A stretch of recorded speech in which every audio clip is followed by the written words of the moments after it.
Aproape fiecare recenzie de pe YouTube laudă Hostinger pentru prețul său incredibil de mic.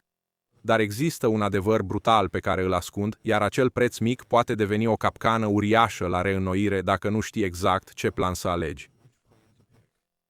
Astăzi dezvălui totul despre Hostinger, de la costuri ascunse până la teste de viteză reale. Dacă ești pe punctul să apeși butonul de cumpărare, trebuie să vezi tot videoclipul ca să nu îți irosești banii câștigați cu greu. Capcana reînnoirii și adevărata ofertă.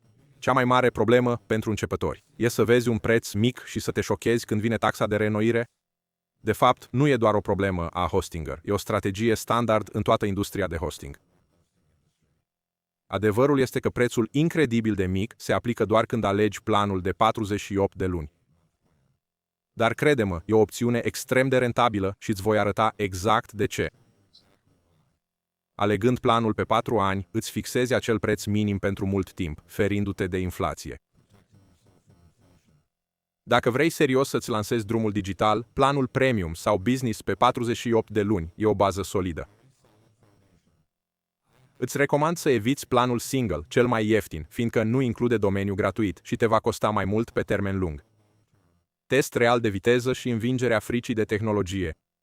Vom vedea rezultatele reale ale testului de viteză în exact 60 de secunde.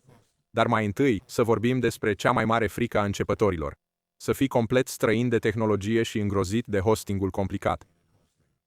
Poți uita complet de cPanel-ul greoi și confuz din deceniul trecut. Hostinger folosește propriul hPanel personalizat. E la fel de intuitiv ca a da scroll pe rețelele sociale.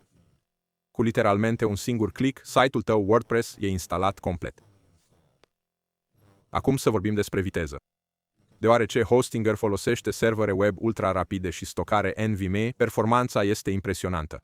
Am efectuat un test live folosind Google PageSpeed Insights. Scorurile sunt complet în verde. Are mai mult decât suficientă putere pentru a gestiona cu ușurință 10.000 până la 30.000 de vizitatori pe lună fără niciun efort. Adevărul dur și defectele. Este Hostinger absolut perfect? Absolut nu. Cel mai mare defect este că nu există suport telefonic tradițional. Fiecare problemă trebuie rezolvată prin sistemul lor de chat live. Este disponibil non-stop și răspund rapid. Dacă ești genul care insistă să vorbească cu cineva la telefon în timpul unei erori, Hostinger pur și simplu nu este pentru tine. În al doilea rând, pentru un magazin online masiv cu 10.000 de produse, vei avea nevoie de un server dedicat. Pe scurt, dacă ești freelancer sau începător, Hostinger este incredibil de stabil. Pentru a te ajuta să economisești la maximum, am obținut o ofertă excelentă pentru tine. Verifică linkul din descriere sau comentariul fixat. Vei obține până la 80% reducere, plus 3 luni complet gratuite și vine cu o garanție de returnare a banilor în 30 de zile. Acum că știi adevărul, următorul pas este să-ți construiești site-ul. Ne vedem acolo.